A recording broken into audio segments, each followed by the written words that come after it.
आंवला नवमी व्रत कथा।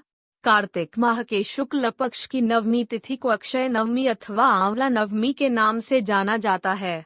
इस दिन आंवले के पेड़ की पूजा की जाती है तथा उसी पेड़ के नीचे दान पुण्य किया जाता है। माना जाता है कि यदि आप आंवला नवमी को दान पुण्य करते हैं तो उस दान के फल का कभी अंत नहीं होता है। अक्षय नवमी पूजा के दिन व्रत रखने का भी प्रचलन है।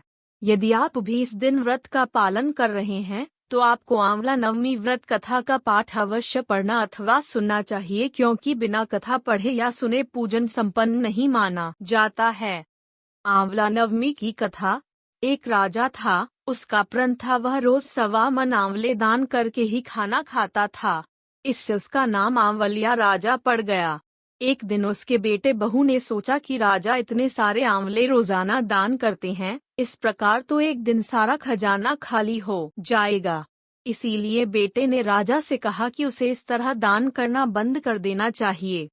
बेटे की बात सुनकर राजा को बहुत दुख हुआ और राजा रानी महल छोड़कर बियाबान जंगल में जाकर बैठ गए।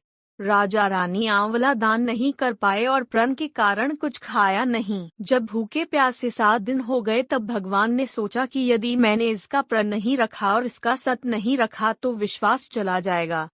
इसलिए भगवान ने जंगल में ही महल, राज्य और बाग बगीचे सब बना दिए और ढेरों आंवले के पेड़ लगा दिए।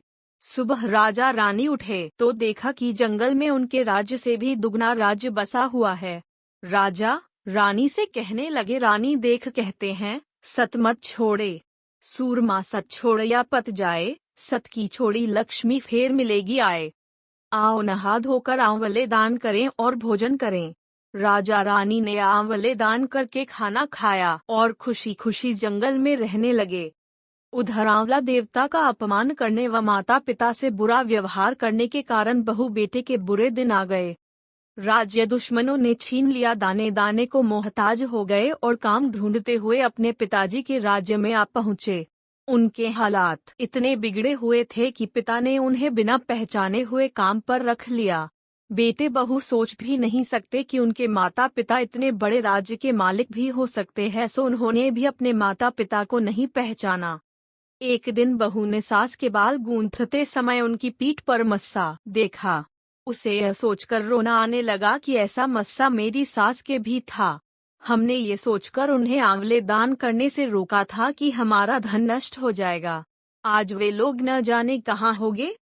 यह सोचकर बहू को रोना आने लगा और आंसू टपक टपक कर सास की पीठ पर गिरने लगे। रानी ने तुरंत पलटकर देखा और पूछा कि तू क्यों रो रही है? उसने बताया, आपकी पीठ जैसा मस्सा मेरी सास की पीठ पर भी था। हमने उन्हें आंवले दान करने से मना कर दिया था, इसलिए वे घर छोड़कर कहीं चले गए।